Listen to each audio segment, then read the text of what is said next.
Pertanyaan lebih lanjut, yang seringkali muncul dalam benak pikiran kita sebagai orang-orang percaya. Apakah orang-orang yang sudah bertobat masih harus dihakimi kembali oleh Tuhan?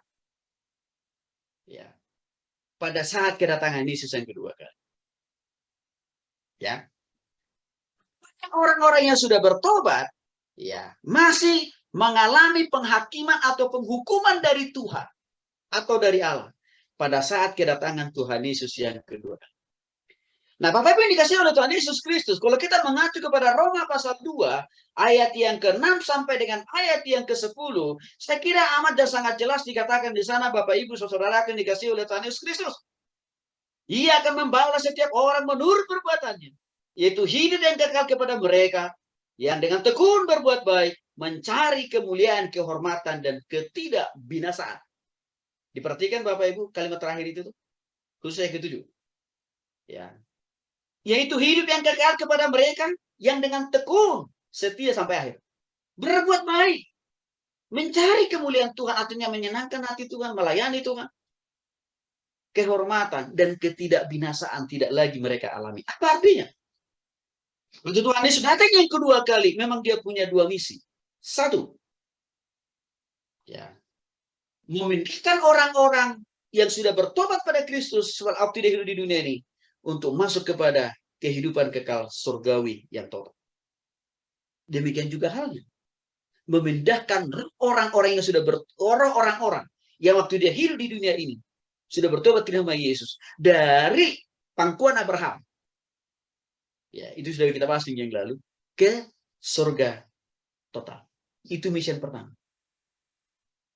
Misi yang kedua, ya, sama, memindahkan orang-orang yang ditempatkan di, ya, Hades tadi, yaitu neraka sementara, untuk dikirim langsung ke neraka total. Jadi bagaimana dengan roh orang? Bagaimana dengan orang-orang yang masih hidup di dunia ini tapi nggak mau tobat? Sama. Ini langsung dicabut oleh Tuhan. Setia. Dan juga dengan fisiknya. Langsung kirim total. Ya. Dan itu nggak perlu pakai paket, ya, pos atau paket yang lain. Langsung tangan Tuhan memindahkan. Kemana mereka memindahkannya? Karena belum bertobat. Waktu dia masih hidup di dunia ini. Ke neraka total. Mungkin mereka di sana mulai mengalami siksaan yang begitu luar biasa. Nah, kembali kepada pertanyaan dari tema kita hari ini. Apakah orang-orang yang sudah bertobat waktu dia masih hidup di dunia ini masih perlu lagi dihakimi oleh Tuhan? Masih perlu lagi diadili oleh Tuhan? Ya, pada waktu Tuhan di saat yang kedua kali. Kesimpulannya tidak. Itu sangat terlihat dalam Roma pasal 2 ayat 6 sampai dengan 10. Tapi yang dialami akan didapatkan oleh orang-orang yang sudah bertobat itu adalah kemuliaan. Apa artinya kemuliaan? Diangkat oleh Tuhan. Kemana? Ke surga yang kekal. Kehormatan artinya apa? Dibuat posisinya di tempat yang abadi, yaitu di surga. Bahkan tidak hanya itu saja, mereka menjadi bagian dari orang-orang percaya di surga. Tapi ada kata kunci yang perlu kita perhatikan. Di sini dibutuhkan ketekunan, kesetiaan. Ya, untuk tetap setia sampai Tuhan Yesus memanggil kita. Kan seringkali saya katakan, Bapak Ibu yang dikasih oleh Tuhan Yesus Kristus, waktu kita menghadapi tantangan pergumulan masalah sakit penyakit selama kita hidup di dunia, itu wajar. Enak aja Pak Pendeta ini bilang, kalau kita mengalami sakit penyakit ke pergumulan persoalan itu wajar. Iya. Karena kenapa? Memang itu masih harus kita alami kok. Sebab kita masih ada di dunia yang fana. Tapi waktu kita di surga, tidak ada satu jenis sakit penyakit apapun yang bisa masuk surga. Termasuk COVID-19. Waktu kita di surga, kita tidak lagi perlu mengeluarkan air mata. Karena beratnya beban pergumulan, kesukaran, penderitaan, atau sakit penyakit yang kita alami. Itu nggak penting lagi. Karena kenapa? Di surga tidak ada sakit penyakit. Inilah yang saya kira menjadi pengharapan dan penghiburan bagi kita orang yang sudah sungguh-sungguh bertobat kepada Kristus. Untuk harus tetap setia sampai akhir. Maka itu saya katakan, Kalaupun kita tidak pernah menjadi orang terkaya di muka bumi ini, jangan berkecil hati, jangan tawar hati mengikut Tuhan. Kenapa? Karena kalau kita sudah bertobat kepada Kristus, tetap Bapak, Ibu, dan saya ada di surga. Hanya memang waktu kita di dunia ini harus tetap setia ya Bapak, Ibu ya. Yang kedua, ya, Mas Wahyudi baca dulu buat kita 2 Korintus 5 ayat 9 sampai 10. 2 Korintus 5 ayat 9 sampai 10. Ya. Mau memperjelas, mempertegas ya, apa yang dialami oleh orang yang sudah sungguh-sungguh bertobat kepada Kristus pada waktu Tuhan Yesus datang yang kedua kali, di mana salah satu misi Yesus adalah melakukan penghakimannya kan. Nah, pertanyaannya di sini, apakah orang yang sudah sungguh-sungguh bertobat kepada Yesus masih perlu dihakimi? Ya, kita lihat dulu di dalam 2 Korintus 5 2 Korintus 5 ayat 9 sampai 10. Ya, demikian firman Tuhan. Sebab itu juga kami berusaha baik kami diam dalam tubuh ini maupun kami diam di luarnya, supaya kami berkenan kepadanya. Sebab kita semua harus menghadap keadilan supaya setiap memperoleh apa yang diterimanya sesuai dengan yang dilakukannya dalam hidup ini baik ataupun jahat. Baik. Makasih. Nah, kalau kita mengacu kepada 2 Korintus 5 ayat 9 sampai 10, lagi-lagi tadi tema besarnya, pertanyaan besarnya adalah, apakah orang-orang yang sudah bertobat waktu dia hidup di dunia ini masih perlu dihakimi oleh Tuhan? Masih perlu disidang oleh Tuhan? Atau masih perlu dimasukkan Tuhan ke neraka? Kalau kita lihat 2 Korintus 5 ayat 9 sampai 10, jelas dikatakan di sana. Setiap orang percaya akan menerima sesuai dengan apa yang lakukannya selama di dunia. Artinya apa Bapak Ibu? Orang yang sudah sungguh-sungguh bertobat kepada Yesus secara pribadi dalam hatinya waktu dia masih hidup di dunia ini, saya yakin ada progresitas perubahan, bukti-bukti perubahan, bukti-bukti pembaharuan. Baik dari hati, cara berpikir, cara berkomunikasi, cara melayani, cara bekerja, cara melakukan segala sesuatunya, orang yang sudah bertobat pasti lebih baik. Itu sudah pasti. Maka, ya, Tuhan tidak kurang kerjaan. Mesti terus mengobok-obok kita. Ya. Kalau kita sudah sungguh-sungguh bertobat kepada Yesus. Enggak. Artinya surga itu tetap memang ada buat kita. Enggak berubah itu. Ya. Tapi ada konsekuensi lain yang kita alami. Sebelum Tuhan Yesus itu datang kedua kali. Ada konsekuensi lain. Tapi pada waktu Tuhan Yesus datang kedua kali, kita tidak dihakimi. Kita tidak dimasukkan ke neraka, lalu setelah itu kita dipindahkan oleh Tuhan ke surga. Enggak. Jelas pasti surga kita dapat. Pada waktu Tuhan Yesus yang kedua kali. Tapi sebelum Yesus datang kedua kali, bagi kita yang sudah bertobat, waktu kita tidak setia, waktu kita jatuh dalam dosa, memang masih ada konsekuensinya. Apa konsekuensinya? Bukan penghukuman di neraka, bukan Bapak Ibu. Tapi apa? Paling konsekuensi yang kita alami itu adalah hal-hal yang bersifat lokal saja. Hal-hal yang bersifat sementara aja. Saya kasih contohnya. Bapak Ibu yang dikasih oleh Tuhan Yesus Kristus. Orang yang sudah sungguh-sungguh bertobat di dunia secara pribadi, selama kita hidup di dunia ini kan masih berpotensi kalau kita jatuh dalam dosa. Contoh yang paling sederhana. Pernah nggak kita melanggar lampu merah? Sebagai orang yang sudah bertobat kepada Kristus. Pasti pernah. Begitu ya. Oke. Tapi, apa sebab akibat yang kita alami waktu kita melanggar lampu merah itu? Tuhan akan suruh tuh polisi lalu lintas. Tangkap tuh. Walaupun saya tahu dia sudah bertobat. Tapi tangkap dia. Diam dia. Sehingga kita harus bayar denda. Hal-hal yang bersifat seperti itu yang paling bisa kita alami. Salah satu contoh ya. Contoh yang lain, ada lagi nggak? Ada. Tentang doa, jawaban doa. Karena kita tidak mau dipimpin oleh Roh Kudus dari waktu ke waktu, baik dalam berpikir, bertindak, bahkan melakukan segala sesuatu. Karena kita tidak selalu dipimpin oleh Roh Kudus. Lalu, tanpa hidup dipimpin oleh Roh Kudus, kita begitu semangat menaikkan doa siapa, permohonan kita, bahkan kita puasa melebihi dari puasa Tuhan Yesus, lebih daripada 40 hari. Tuhan bilang apa terhadap doa kita? Enggak. Mengapa? Karena posisi kita waktu kita berdoa. Karena posisi kita waktu menunggu jawaban doa itu tidak tetap hidup dipimpin oleh Roh Kudus. Maka Tuhan bilang, no way dengan doa. Hal yang seperti ini yang paling dialami oleh orang percaya. Ya. Sebagai konsekuensi ketidaktaatan untuk selalu hidup dipimpin oleh Roh Kudus. Selagi kita hidup di dunia ini. Sebelum Tuhan Yesus datang. Tapi kalau pada saat Tuhan Yesus datang yang kedua kali. Sebenarnya posisi kita tidak berubah.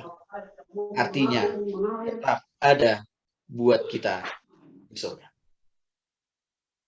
Ya. Nah, jadi contoh yang lain supaya lebih jelas.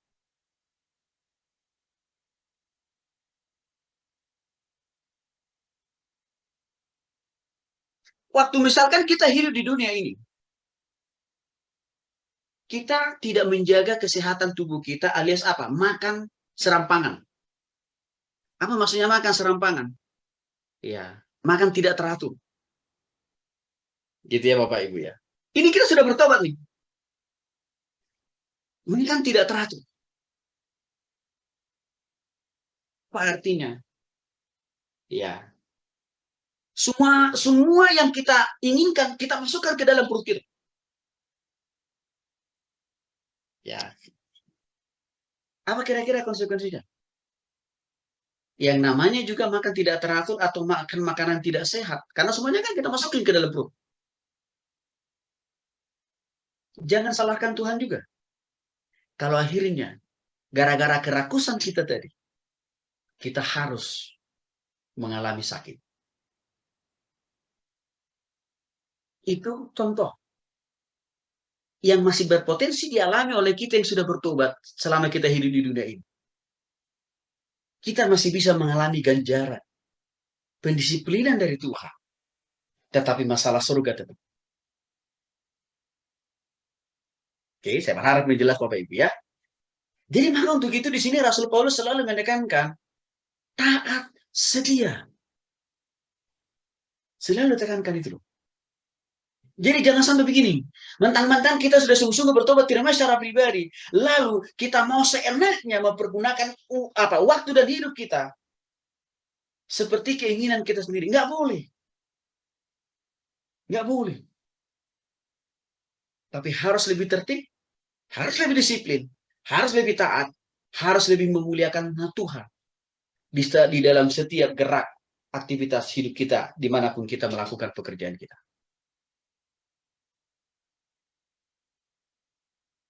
Kita lihat 1 Korintus pasal 3 ayat yang ke-13 sampai dengan ayat yang ke 1 Korintus pasal 13 ayat 1 Korintus pasal 3 maaf 1 Korintus pasal 3 ayat 13 sampai dengan ayat yang ke-15. Nah, karena Ibu Grace Ponto sudah bergabung dengan kita. Selamat bergabung Bu Grace. Nah, saya meminta tolong ke Bu Grace, Bu. Mohon dibacakan Bu Grace 1 Korintus 3 1 Korintus 3 ayat 13 sampai 15. 1 Korintus 3 ayat 13 sampai 15. Dengan tema besar kita tadi ya. Maka silakan Bu Grace kalau sudah ketemu Bu. Ya. 1 Korintus 3 ayat 13 sampai 15 ya. Ya, mangga Bu. Ya. Ayat 13. Sekali kelak pekerjaan orang akan nampak. Karena hari Tuhan akan menyatakannya. Sebab ia akan nampak dengan api dan bagaimana pekerjaan masing-masing orang akan diuji oleh api itu. Jika pekerjaan yang dibangun seorang tahan uji, ia akan mendapat upah. Jika pekerjaannya terbakar, ia akan menderita kerugian. Tetapi ia sendiri akan diselamatkan, tetapi seperti dari dalam api. Baik, makasih Ibu Grace. Nah, Bapak Ibu dikasih oleh Tuhan Yesus Kristus. Ya, dalam konteks ini taruhlah kita sedang melayani Tuhan ya. Sebagai orang yang sudah bertobat kepada Kristus. Ya. Dikatakan, langkah pertama tadi kita sudah sungguh-sungguh bertobat ya Bapak Ibu ya. Lalu, di samping kita sudah bertobat, Tuhan masih kasih kita kesempatan melayani Tuhan. Oke.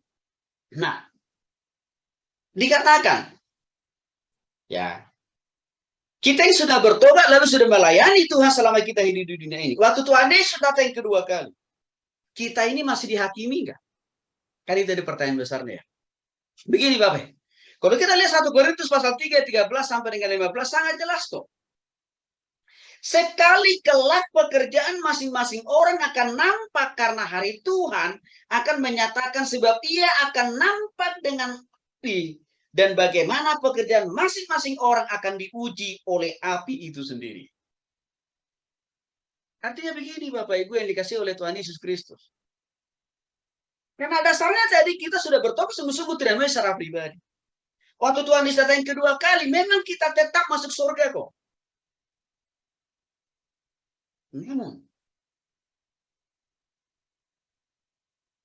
Hasil pelayanan yang kita bangun puluhan tahun waktu kita di bumi. Kalau khotbah dan pengajaran kita tidak menobatkan orang, tidak mendewasakan iman dan pengharapan orang, maka orang-orang yang kita layani, orang-orang yang kita ajar itu, belum tentu mereka masuk surga. Walaupun kita sebagai yang mengajar, ya, yang beritakan firman Tuhan, tetap masuk surga. Ini yang dimaksud dengan hidupnya tetap masuk surga. Orang itu tetap masuk surga. Tetapi pelayanannya terbakar. Hangus. Mengapa? Karena orang yang mengajarkan ini tidak sungguh-sungguh mengajarkan firman Tuhan dengan benar, dengan sempurna. Dan juga orang yang melayani tidak sungguh-sungguh membawa jamaahnya bertobat kepada Kristus. Maka saya mau mendorong kita Bapak Ibu yang dikasih oleh Tuhan Yesus Kristus. Kalau kita melayani, kalau kita mengajar banyak orang, pastikan orang itu kita tuntun benar-benar bertobat kepada Kristus. Jangan hanya kita sekedar berkhotbah menyenangkan telinga kiri mereka dan menyenangkan telinga kanan mereka. Tapi setelah mereka dengar khotbah kita, lalu mereka pulang dari gereja dengar khotbah kita, apa yang terjadi? Lagunya tetap sama dulu sampai sekarang, yaitu apa? Aku masih seperti yang dulu. Artinya nggak ada pertobatan. Nggak ada pembaharuan iman. Sia-sia waktu, tenaga, dan pikiran yang sudah kita curahkan untuk melayani mereka. Mengapa? Karena orang itu tidak bertobat pada Kristus. Karena orang itu tidak berubah, tidak bertumbuh, dan tidak dewasa. Itu yang dimaksud di sini. Kita memang masuk surga. Tapi orang-orang yang kita layani itu harus terbakar. Artinya apa? Dampak daripada pengajaran pelayanan kita itu tidak berdampak signifikan kepada orang-orang yang kita layani. Untuk itu Bapak Ibu yang dikasih oleh Tuhan Yesus Kristus, saya tidak pernah bosan-bosannya untuk selalu memberikan ruang dan kesempatan kepada setiap orang di mana saya melayani Tuhan. Selalu menantang mereka untuk sungguh-sungguh bertobat kepada secara pribadi. Karena saya tidak mau hanya saya masuk surga, tetapi mereka yang mendengarkan khotbah saya tidak pernah masuk surga. Sia-sia kan Bapak Ibu? Jadi Bapak Ibu yang dikasih oleh Tuhan Yesus itu, jangan kita hanya mengukur keberhasilan kita sebagai hamba Tuhan karena gedung gerejanya besar, jemaat kita itu jutaan orang, gitu ya. Lalu ini yang dimaksud dengan, lalu dengan demikian kita berkesimpulan, sudah pasti mereka ini masuk surga, belum tentu Bapak Ibu. Karena semua akan diuji. Dari orang-orang yang kita layani itu sudah sungguh-sungguh bertobat atau tidak. Saya kira ini sudah terjadi kok. Tingginya tingkat kemurtatan. Tingginya tingkat kemurtatan. Di antara orang-orang yang beragama Katolik dan Protestan. Itu kan menjadi indikasi. Khotbah yang mereka dengar tiap minggu, Paskah dan Natal itu tidak mendorong mereka bertobat kepada Kristus. Itu tidak mendorong mereka lagi baru. Apa yang terjadi? Untuk mereka mengalami persoalan dan pergumulan. Begitu mudahnya cabut alias apa? Murtad. Untuk mereka dijanjikan posisi yang lebih tinggi, gaji yang lebih tinggi. Begitu mudahnya mereka cabut dari keyakinan mereka dari Kristus.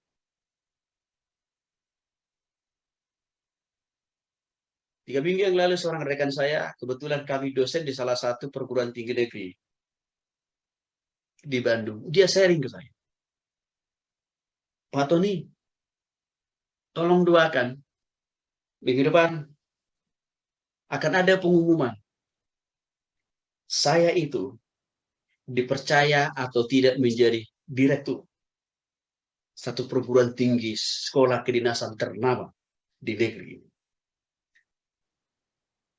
Lalu saya tanya ke beliau, kira-kira ada nggak celah untuk tidak meluluskan Bapak menjadi direktur di sekolah itu, saya bilang. Sebenarnya Pak Tony, kalau dari sudut akademis, kita cukup memenuhi standar. Dari sudut pengalaman, kita juga memenuhi standar. Kemungkinan yang saya lihat, Pak, ini masalah keyakinan saya kepada Kristus. Itu kata beliau. Lalu saya tanya lebih lanjut. Kalau sekiranya Bapak ditantang meninggalkan Yesus, supaya Bapak dapat posisi itu, kira-kira apa jawaban Bapak? Kira-kira Bapak mau bilang apa? Dengan tegas beliau mengatakan, Bapak Ibu yang dikasih oleh Tuhan Yesus Kristus, bagiku adalah Kristus segala-galanya.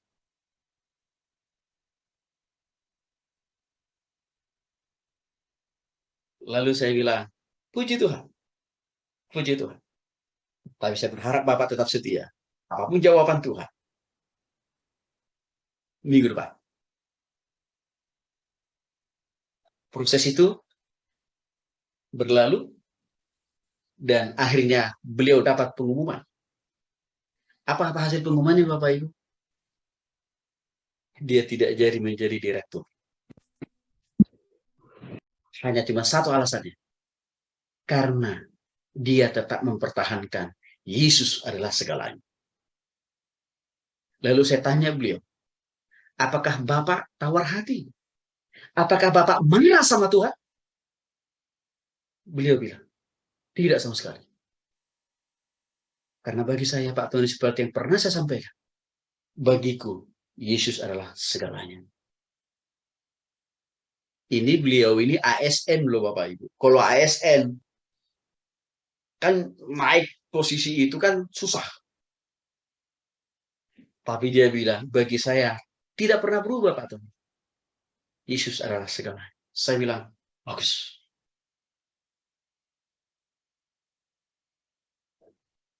Tapi sekaligus saya teguhkan beliau. Pak,